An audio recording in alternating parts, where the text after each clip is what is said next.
دینی مدارس زندہ باد، میرے مدارس زندہ باد، دینی مدارس زندہ باد، میرے مدارس زندہ باد۔ ما من رجل خرج من بیته لیطلب العلم الا وضعت له الملائکۃ اجنحتها رجل لما یصنع، کہ جب کوئی آدمی اپنے گھر سے علم حاصل کرنے کے لیے نکلتا ہے تو فرشتے اس کے پاؤں کے نیچے اپنے پر بچھاتے ہیں اظہار محبت کے لیے۔ آج کی دنیا میں بھی ہم دیکھتے ہیں ایک ملک کا صدر کہیں جائے تو اس کے لیے جہاز کے آگے ریڈ کارپیٹ بچھایا جاتا ہے۔ یہ ریڈ کارپیٹ اس کی عزت افزائی کے لیے ہوتا ہے کہ ہم اس سے اتنی محبت کرتے ہیں، اتنا احترام کرتے ہیں۔ پہلے زمانے میں بادشاہ اپنے محبوب کے آنے پر اس کے راستے میں پھولوں کی کلیاں بچھاتے تھے۔ شاعر نے کہا، اے باد صبا کچھ تو ہی بتا، مہمان جو آنے والے ہیں۔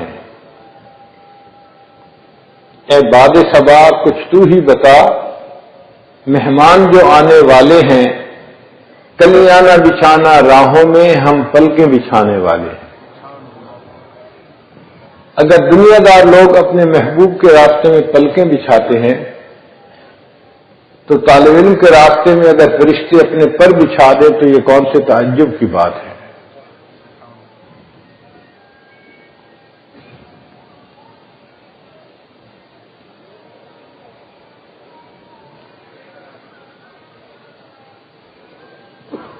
حضرت انس رضی اللہ عنہ روایت کرتے ہیں کہ نبی علیہ السلام نے ارشاد فرمایا، من خرج فی طلب العلم فهو فی سبیل اللہ حتی یرجع، جو بندہ علم حاصل کرنے کے لیے اپنے گھر سے نکلتا ہے وہ اللہ کے راستے میں ہوتا ہے جب تک لوٹ کے واپس نہیں آ جاتا۔ تو طالب علم کے لیے حدیث پاک میں اللہ کے راستے کا لفظ استعمال ہوا۔ آج ہم کہتے ہیں نا بھی اللہ کے راستے میں نکلو، اللہ کے راستے میں وقت لگاؤ، تو طالب علم اللہ کے راستے میں ہوتا ہے، اس کی تصدیق اللہ کے محبوب صلی اللہ علیہ وسلم فرما رہے ہیں۔ طالب علم سویا ہوا ہو تو اس پر بھی اس کو اجر مل رہا ہوتا ہے، حالانکہ وہ ظاہرہ پڑھ نہیں رہا ہوتا۔ اس کی مثال معتکف کی سی ہوتی ہے۔ اعتکاف کی نیت کی وجہ سے معتکف کو اگر سونے پہ ثواب ملتا ہے تو طالب علم کو طلب علم کی نیت سے گھر سے نکلنے پر اللہ کے راستے میں نکلنے کا ثواب مل رہا ہوتا ہے۔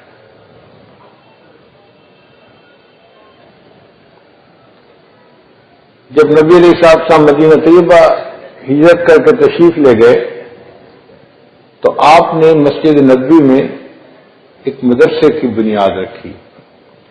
یہ کوئی باضابطہ مدرسہ نہیں تھا، کوئی بلڈنگ نہیں تھی۔ مسجد میں تھوڑی سی جگہ تھی جو باقی جگہ سے اونچی تھی، 1 فٹ اونچی تھی، یوں سمجھے۔ اس کو صفہ کہتے تھے۔ مہاجرین اور انصار وہاں پر بیٹھ جاتے تھے اور اللہ کے حبیب صلی اللہ علیہ وسلم ان کو دین سکھاتے تھے۔ آج کے دور کا نام اس کو دے تو اس کو جامع صفہ کہہ سکتے ہیں۔ یہ مہاجرین و انصار کی تعداد تقریباً 70 کے قریب تھی۔ انہوں نے اپنی زندگیوں کو دین کے علم کے لیے فارغ کر دیا تھا۔ یہ شاگرد تھے اور جو ان کے استاد تھے وہ معلم اعظم تھے، اللہ کے حبیب صلی اللہ علیہ وسلم، وہ ان کے مرشد اعظم بھی تھے۔ نبی علیہ السلام نے ارشاد فرمایا، انما بعثت معلما، میں معلم بن کے دنیا میں آیا ہوں۔ تو نبی علیہ السلام ان کی تعلیم اور ان کی تربیت اس کے ذمہ دار تھے۔ ہر کلاس کا کوئی نہ کوئی نصاب ہوتا ہے۔ ان لوگوں کا نصاب کیا تھا؟ اس نصاب کا نام تھا قرآن عظیم الشان۔ جبریل علیہ السلام اللہ تعالیٰ کی طرف سے قرآن پاک لے کر آتے تھے اور نبی علیہ السلام اس کی آگے تشریح فرماتے تھے لِتُبَيِّنَ لِلنَّاسِ مَا نُزِّلَ إِلَيْهِمْ۔ اور اس کتاب کا مقصد کیا تھا؟ اللہ تعالیٰ خود بتاتے ہیں کتاب انزلناہ الیک لتخرج الناس من الظلمات الی النور۔ میرے محبوب صلی اللہ علیہ وسلم اس کتاب کا اصل مقصد یہ ہے انسانوں کو گمراہی سے نکال کے ہدایت کی طرف لے کر آئے۔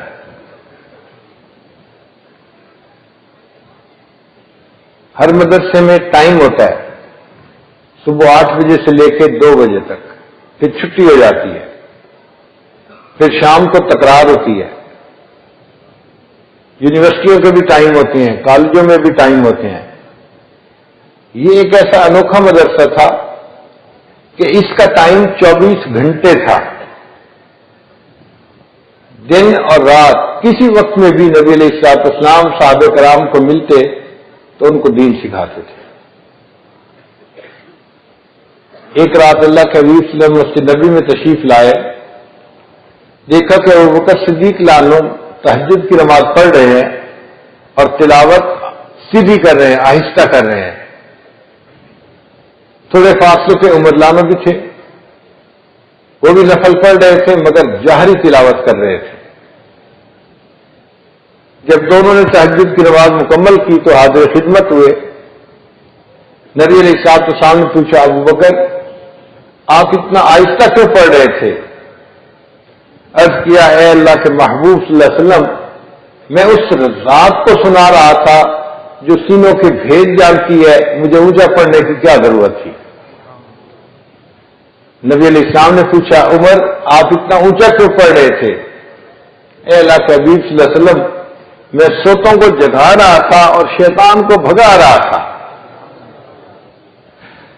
نبی علیہ السلام نے فرمایا ابوبکر آپ تھوڑا سا جہر کر لیا کریں اور عمر آپ ذرا آہستہ، اتنا اونچا زیادہ نہ پڑھا کریں، دونوں کو سمجھایا۔ تو رات کے اس وقت بھی اس مدرسے میں تعلیم ہوتی تھی۔ اب جب بھی کہیں استاد اور شاگرد ہو تو عام طور پہ وہاں پہ کھانے پینے کا انتظام بھی ہوتا ہے، مگر یہ ایسا انوکھا مدرسہ تھا، نہ اس میں کوئی طباخ تھا نہ کوئی مطبخ تھا۔ اللہ توکل، اللہ تعالیٰ کچھ بھیج دیتے تھے تو یہ حضرات کھا لیا کرتے تھے، وگرنہ بھوکے گزارا کرتے تھے۔ کئی وقت ان کو کھانا نہیں ملتا تھا۔ ابو ہریرہ رضی اللہ عنہ فرماتے ہیں کہ بھوک کی وجہ سے میرا یہ حال ہوتا تھا کہ میں کھڑا نہیں ہو سکتا تھا، پیٹ میں انتڑیاں جو تھیں ان میں تکلیف ہوتی تھی تو میں لیٹتا تھا۔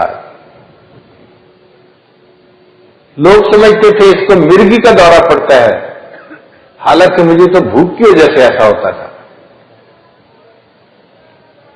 بڑا مجاہدہ کیا، ایسا بھی ہوتا تھا کہ 70 آدمی ہیں اور ان کے لیے صرف دودھ کا ایک پیالہ ہوتا تھا، مگر اللہ اس میں برکت اتنی ڈال دیتے تھے کہ سب پیٹ بھر کر پیتے تھے اور دودھ ختم نہیں ہوتا تھا۔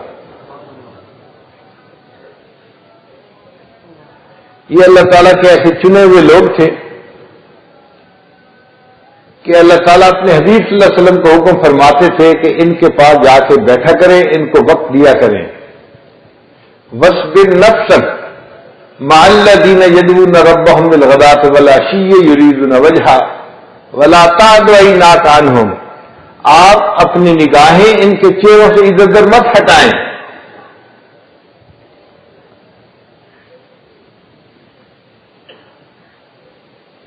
ان میں ایک ایسا بھی طالب علم تھا جو ظاہر آنکھوں کا نابینا تھا اور باطن کا بینا تھا۔ ایک مرتبہ وہ تیز چلتا ہوا آیا، اس نے کوئی بات پوچھنی تھی۔ اللہ کے حبیب صلی اللہ علیہ وسلم کے پاس مکہ سے کچھ قریش آئے ہوئے تھے اور آپ صلی اللہ علیہ وسلم ان کو دین کی دعوت دے رہے تھے۔ ایسے وقت میں یہ نابینا طالب علم بھی آ پہنچا۔ اور اس نے چاہا کہ میں اپنا سوال پوچھوں. تو نبی علیہ الصلوۃ والسلام نے اس کو انتظار کرنے کے لیے فرمایا.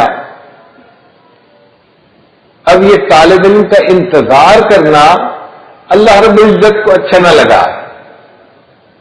اللہ تعالیٰ نے اپنے حبیب صلی اللہ علیہ وسلم کو محبوبانہ خطاب فرمایا.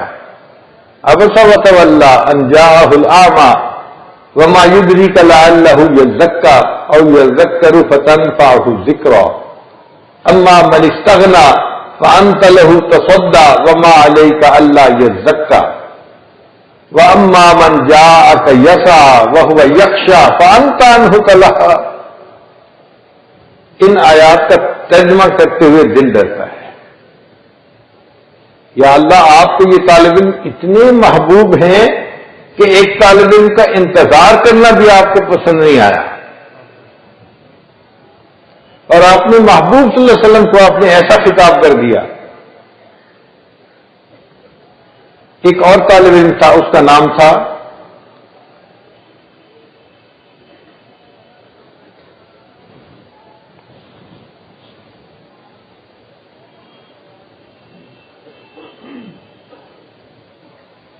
ابن کعب رضی اللہ تعالیٰ.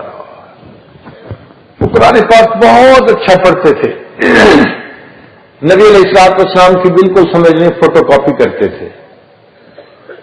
ایک دفعہ اللہ کے حبیب صلی اللہ علیہ وسلم نے انہیں فرمایا, ابن کعب مجھے سورہ بینہ سناؤ. لم یکن الذین کفروا من اہل الکتاب والمشرکین منفکین حتی تأتیہم البینہ. ابن کعب نے جواب دیا, اے اللہ کے حبیب صلی اللہ علیہ وسلم, قرآن مجید آپ کے اوپر اترا, میں آپ کے سامنے پڑھوں؟ تو نبی علیہ السلام نے فرمایا ہاں. ابن کعب میں بڑے عقل مند تھے, سیانے تھے. وہ جانتے تھے کہ نبی علیہ السلام کوئی کام اپنی خواہش سے نہیں کرتے, اللہ کے حکم سے کرتے ہیں. تو انہوں نے آگے سے سوال پوچھا, اے اللہ کے حبیب صلی اللہ علیہ وسلم, اللہ سمانی, کیا اللہ تعالیٰ نے میرا نام لے کر فرمایا ہے؟ نبی علیہ السلام نے فرمایا نعم اللہ سماک. ابن کعب, اللہ نے تمہارا نام لے کر کہا ہے. ابن کعب سے کہو سورہ بینہ سنائے, محبوب آپ بھی سنیں گے, میں رب رحمان بھی سنوں گا. یہ کیسے طلباء تھے جن سے قرآن سننے کی فرمائش رب رحمان فرمایا کرتے تھے. یہ بنین کا شعبہ تھا, ایک اس کا بنات کا شعبہ بھی تھا, اور اس کی جو طالبات تھی وہ نبی علیہ الصلوۃ والسلام کی جو ازواج مطہرات تھیں وہ تھیں. جتنی ازواج مطہرات تھیں وہ طالبات تھیں فی مدرسۃ النبوہ, نبی علیہ السلام کے مدرسے میں. تو بنات کی شاخ گھر میں تھی.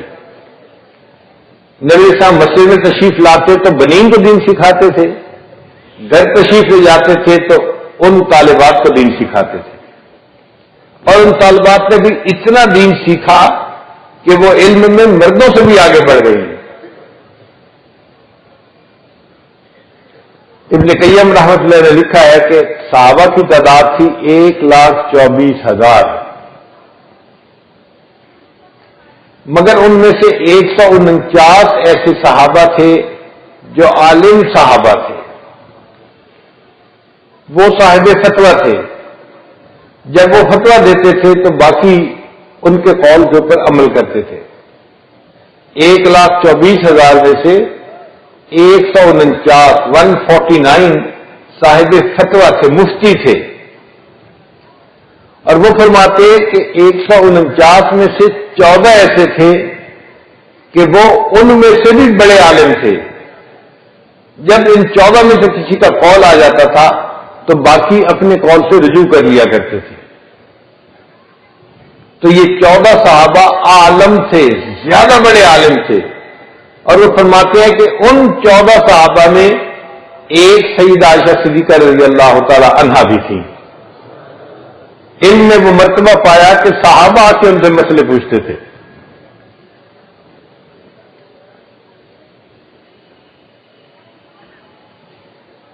اب جب استاد ہوتا ہے, شاگرد ہوتا ہے, پڑھائی ہوتی ہے تو امتحان بھی ہوتا ہے. عام طور پر دیکھا ہے کہ کبھی باہر سے ممتحن کو بلایا جاتا ہے. جیسے دیوبند کے طلباء کے امتحان لینا ہوتا تھا تو سہارنپور سے استاد آتے تھے. سہارنپور کے طلباء کے امتحان لینا ہوتا تھا تو دیوبند کے استاد جایا کرتے تھے. تو ممتحن باہر سے آتا ہے.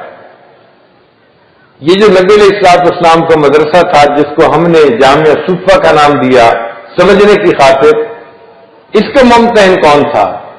اس کے ممتحن اللہ رب العزت تھے. اللہ تعالیٰ قرآن میں فرماتے ہیں اولئک الذین امتحن اللہ، یہ وہ لوگ تھے کہ ان کا امتحان اللہ نے لیا. اللہ آپ نے کس پیپر کا امتحان لیا؟ جیسے ہوتا ہے نا صرف، نحو، تفسیر، حدیث، پیپر ہوتے ہیں مختلف. یا اللہ آپ نے امتحان لیا مگر پیپر کا نام کیا تھا؟ اللہ فرماتے ہیں کہ پیپر کا نام تھا تقوی، اور وہ تقوی دل میں ہوتا ہے. تو فرمایا اولئک الذین امتحن اللہ قلوبہم للتقوی، ہم نے تقوی کی نظر سے ان کو دیکھا، جانچا، اور پھر فرمایا کہ واقعی یہ لوگ تقوی کے پیپر میں 100% کامیاب ہو گئے.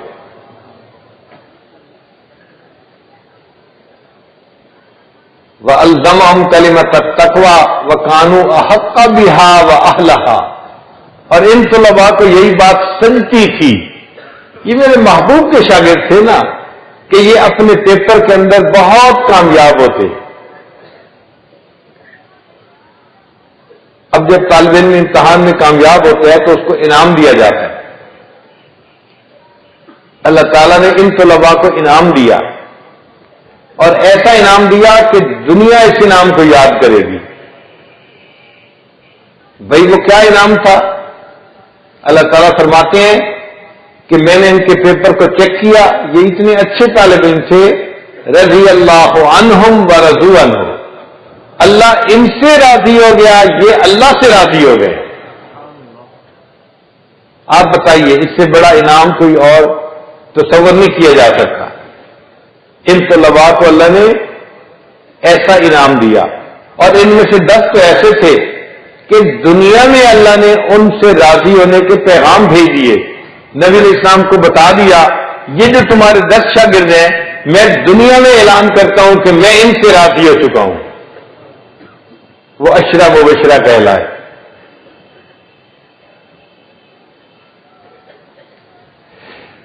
پھر اس جامعہ سے علم کا نور پھیلا، اور باقی صحابہ نے ان سے دین سیکھا اور تابعین نے سیکھا. اور امت کے جو 1400 سال گزرے ہیں، اوپر والے نیچے والوں کو یہ دین سکھاتے گئے. آج پوری دنیا میں جتنے مدارس ہیں وہ اس جامعہ صفہ کے سورج کی پھوٹی ہوئی شاخیں ہیں. ہم جس مدرسے میں موجود ہیں یہ مدرسہ بھی اسی کی شاخ ہے، اور جو یہاں کے طلباء ہیں ان کو اصحاب صفہ کے ساتھ ایک روحانی مناسبت ہے. ہر دور اور ہر زمانے میں علم حاصل کرنے کے لیے طلباء نے مجاہدے کیے ہیں. کبھی کھانے پینے کا مجاہدہ، کبھی رہائش کا مجاہدہ، کبھی سفر کا مجاہدہ.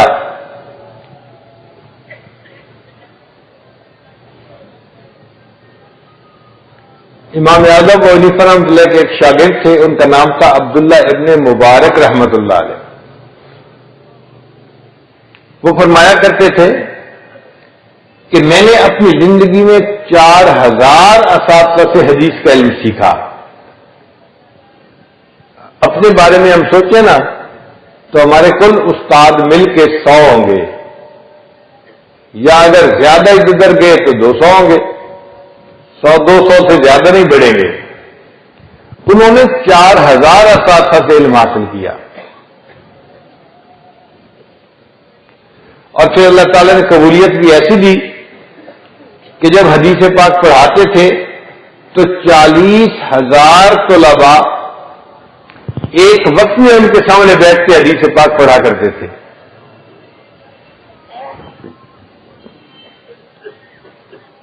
آج بڑے بڑے دارالعلوموں میں 1000-1500 طلباء ہوتے ہیں دور حدیث کے. دارالعلوم دیوبند میں بھی اس وقت 1500 طلباء ہیں دور حدیث کے.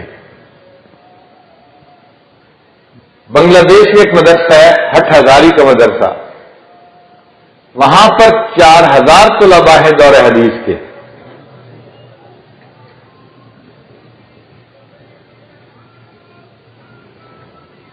مگر عبداللہ بن مبارک رحمۃ اللہ کے سامنے ایک وقت میں 40,000 طلباء حدیث پڑھتے تھے.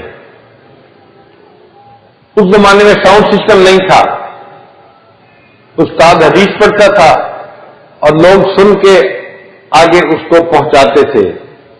جیسے نماز میں مکبر ہوتے ہیں نا کہ وہ تکبیر کہتے ہیں تو آگے سے آگے آواز چلی جاتی ہے، تو اس طرح مکبر لوگ ہوتے تھے جو حدیث آگے سناتے تھے. حضرت شیخ الحدیث رحمۃ اللہ فرماتے ہیں کہ ان مکبرین کی تعداد 1100 ہوا کرتی تھی.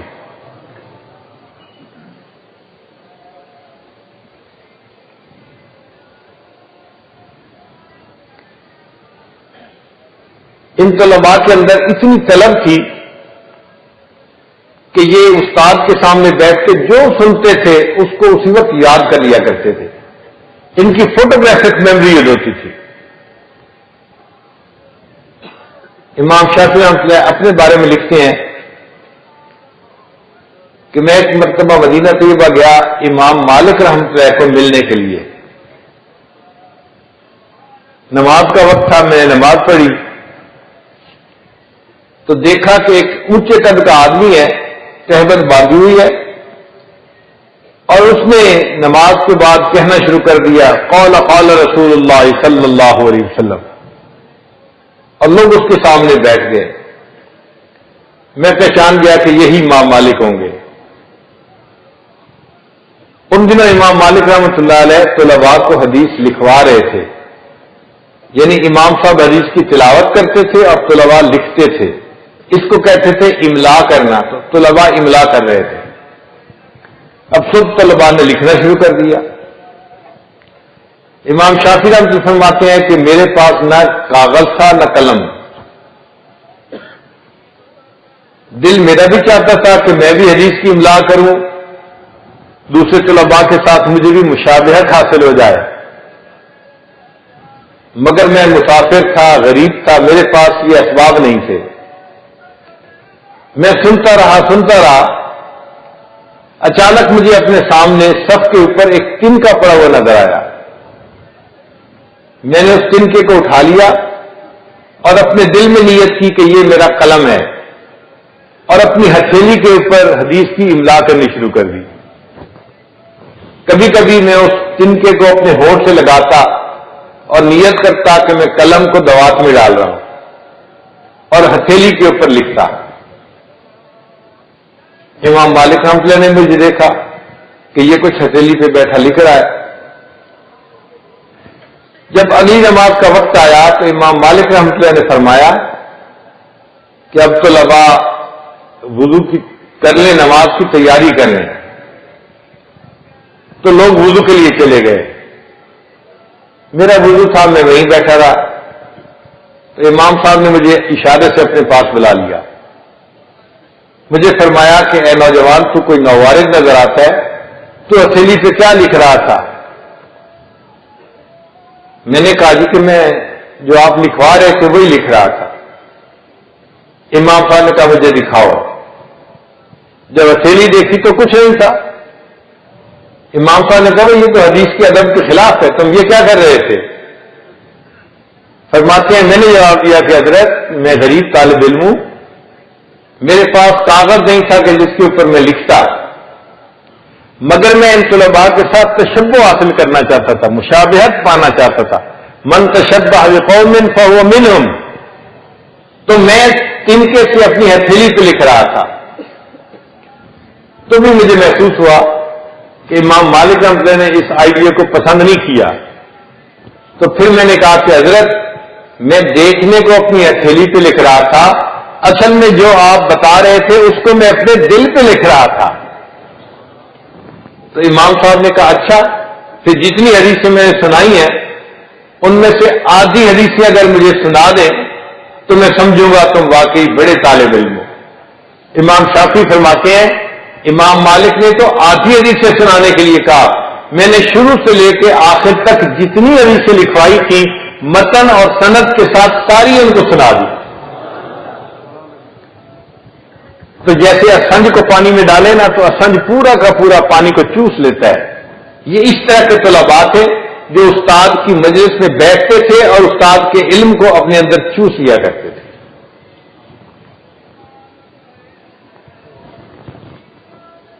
ابن تیمیہ رحمۃ اللہ علیہ نے ایک مرتبہ کوئی فتویٰ دیا جو بادشاہ وقت کو ناگوار گزرا، اس نے ہیلے مارنے سے ان کو جیل بھجوا دیا۔ 3 دن گزرے تو ایک نوجوان بچہ اس حاکم وقت کے دربار میں آیا اور وہ بچہ زاروں قطار رو رہا تھا، اس کے ٹپ ٹپ گرتے آنسو دیکھ کے ہر بندے کو ترس آ رہا تھا۔ یہ نوجوان بچہ چہرے پہ اتنا نور ہے، نیکی نظر آتی ہے، یہ کتنا غمزدہ ہوگا جو اتنے آنسو بہا رہا ہے اور رو رہا ہے۔ تو جو لوگ بیٹھے تھے انہوں نے حاکم وقت کو سفارش کی کہ پلیز اس نوجوان کی جو ضرورت ہے اس کو آپ پورا کر دیجیے۔ حاکم وقت نے کہا نوجوان رونا بند کر دو، تم جو فریاد لے کے آئے ہو میں وہ فریاد پورا کر دوں گا۔ تو جب حاکم وقت نے یہ کہا تو بچے نے کہا کہ جی میں یہ فریاد لے کے آیا ہوں کہ پلیز آپ مجھے جیل میں بند کر دیجیے۔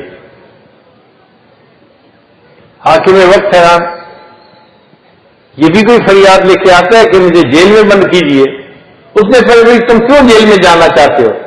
اس نے کہا کہ اس لیے آپ نے میرے استاد کو جیل میں بند کر دیا، 3 دن سے میرا سبق قضا ہو رہا ہے، اب آپ برائے مہربانی مجھے بھی جیل میں بند کر دیں، میں جیل کی مشقتیں تو برداشت کر لوں گا، اپنے استاد سے وہاں سبق تو پڑھ لیا کروں گا۔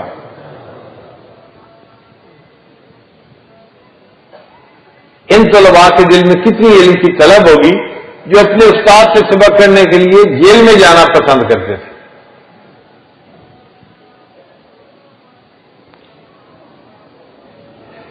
امام محمد رحمۃ اللہ علیہ ایک بستی میں درس دیتے تھے، دوسری بستی کے لوگ آئے، حضرت ہمارے ہاں بھی آپ درس دیا کریں۔ فرمایا بھائی فاصلہ اتنا ہے، میں یہاں درس دینے کے بعد اگر وہاں جاؤں تو پہنچوں گا اور پھر واپس آنا پڑے گا تو یا پھر درس کا وقت ہو جائے گا، تو میں تو درس نہیں دے سکتا۔ ان کا حضرت ہم آپ کے لیے سواری کا بندوبست کر دیتے ہیں،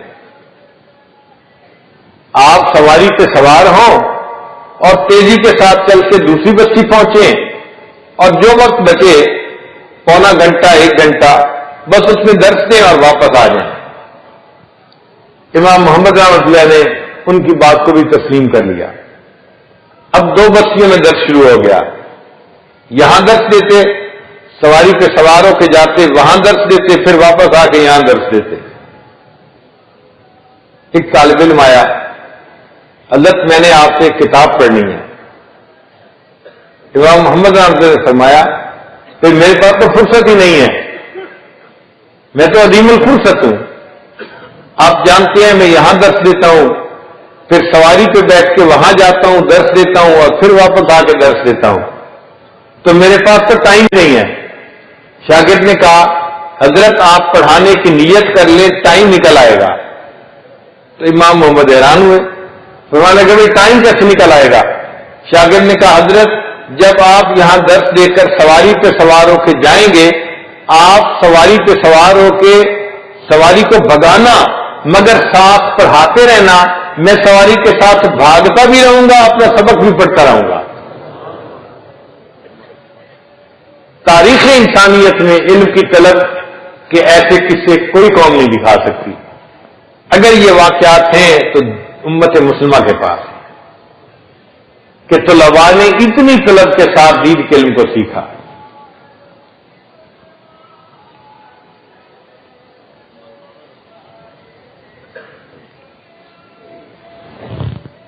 ایک بادشاہ گزرا ہے نظام الملک توسی، اس کے دل میں خیال آیا کہ میں مدرسہ بناؤں،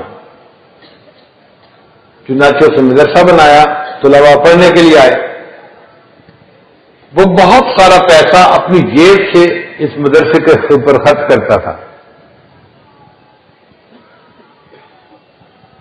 ایک مرتبہ اس نے CID کو کہا کہ ذرا پتہ کر کے بتاؤ کہ مدرسے کے طلباء کے کیا حالات ہیں.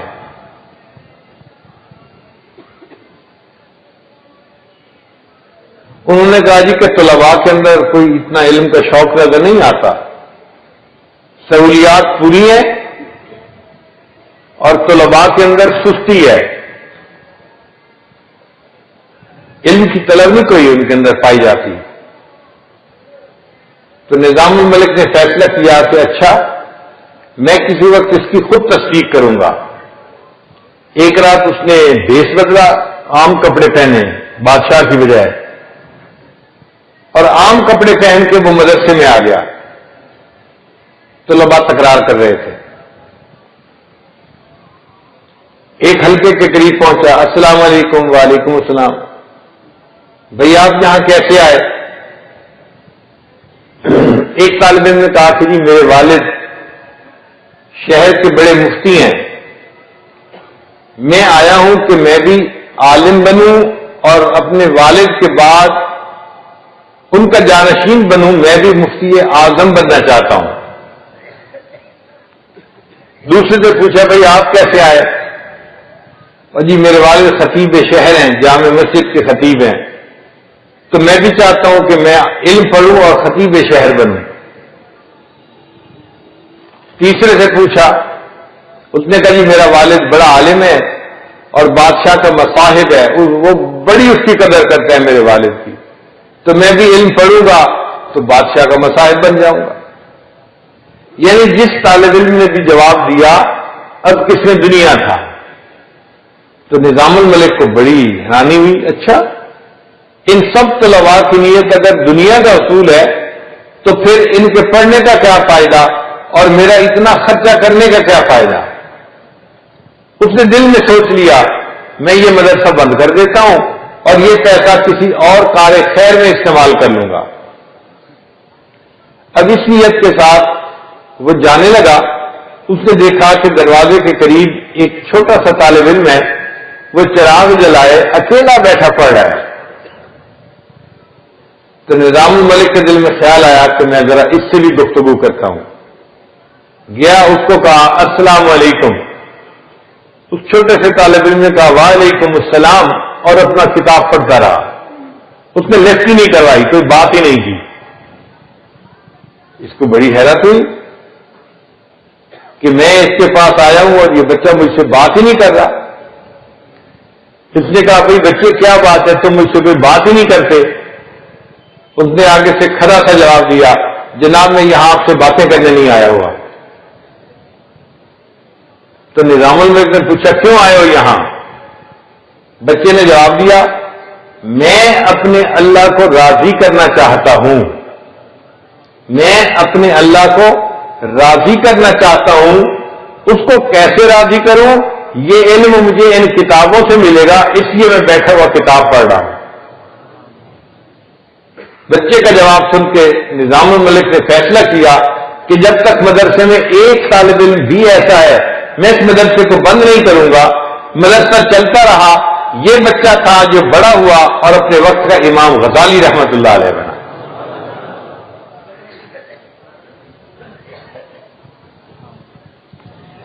ان طلباء میں عمراء کے بیٹے بھی تھے، امیر ماں باپ کے بیٹے بھی تھے اور غرباء کے بیٹے بھی تھے. چنانچہ امام اعظم رحمۃ اللہ کے ایک شاگرد تھے، ان کا نام تھا امام محمد رحمۃ اللہ علیہ.